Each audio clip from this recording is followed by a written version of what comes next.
So yun, good morning guys. So gagawa tayo ngayon ng inihaw na pusit na kung tawagin lumot. So meron tayong dito kamatis na hiniwa-hiwa na kanina. Palamanan na natin guys.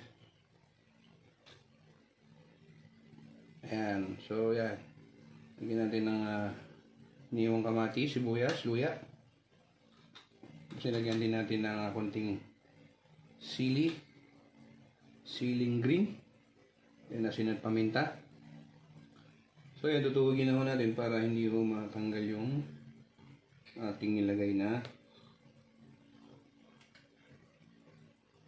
ingredients nya.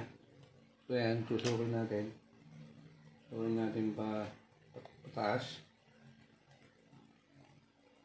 Tapos ayan. So ating iwain.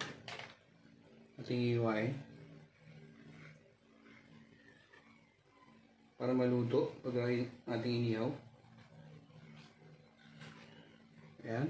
Tapos sa likod din. Iwain din natin. Ayun. Napakaganda guys. Ganun lang din.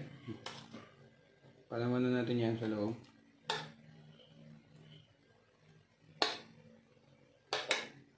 Tapos, sukin natin sa ilalim. Palabasin natin sa taas. Tapos, ito.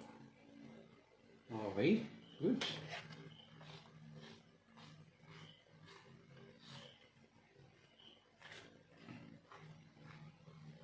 Ayun. Ito po.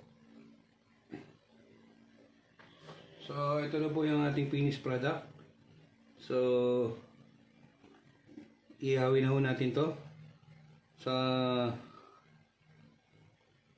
part 2 na lang po natin malalaman yan.